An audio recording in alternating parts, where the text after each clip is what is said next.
impractical. Very impractical. So anyway, the president has said we need to get started with the negotiations. And of course, in all the things that he had to say, I cannot imagine those things happening. But, you know, he's the politician, and he's trying to get the warring factions to come to the peace table to discuss again some kind of peace in the Middle East. By the way, I'm convinced that that Jerusalem will be divided, the Temple Mount in particular, so that the Jews will have a place on the Temple Mount for restoring temple worship, and the Arabs will continue with their 3 mosques. There was the Mosque of Omar, sitting where the Jewish temple once sat. The Arabs will keep that. The Al-Aqsa Mosque, that is on the south end of the Temple Mount, and then the 3rd mosque that the Arabs built underground using what was once called Solomon's Stables. They've turned it into a Muslim mosque. And if they had their way, they would turn the rest of it, the mountain, into a Muslim mosque. You know, you understand that when the Jewish people are given this go-ahead to establish a temple or temple liturgy, a worship on the Temple Mount, they'll build a wall to make a separation between the Mosque of Omar and the Jewish sanctuary, which they will probably set up somewhere north, on the north side of the Mosque of Omar. And when that happens, once it does, in the middle of the tribulation period, the Antichrist will come in and drive out the Jews and set up himself as the Messiah.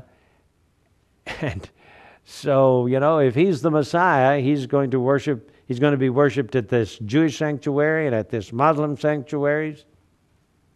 So he who divides Jerusalem will reunite it under his own control for his own purposes.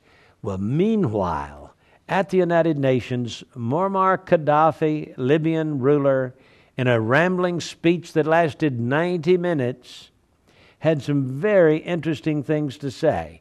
Now, you've got to understand that these guys are supposed to be given 15 minutes to speak.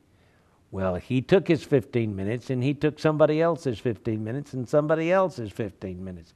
90 minutes he rambled on. And he said that he encouraged Israel to continue settling the West Bank. In other words, go ahead and keep building all those houses.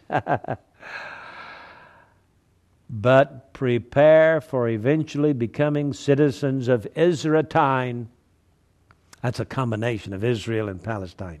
Israeltine, Muammar Gaddafi called it.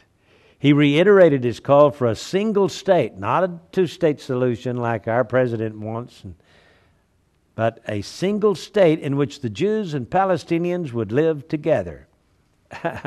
Israeltine. Guess who would be in charge of the government? Yeah, the Palestinians.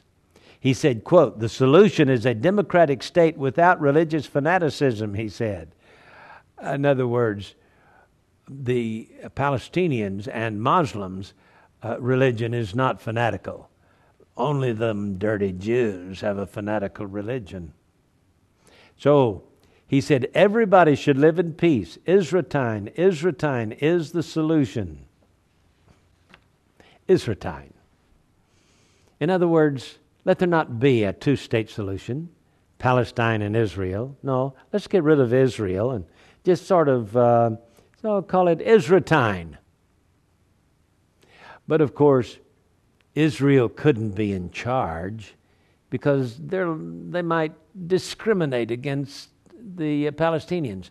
Let the Palestinians be in charge with Sharia law, because Islam is not fanatical, only the Jews are fanatical. Gaddafi, who spoke just after the United States President Barack Obama, said the fact that 65 wars have broken out since the UN was established more than 60 years ago proved its founding principles had been betrayed.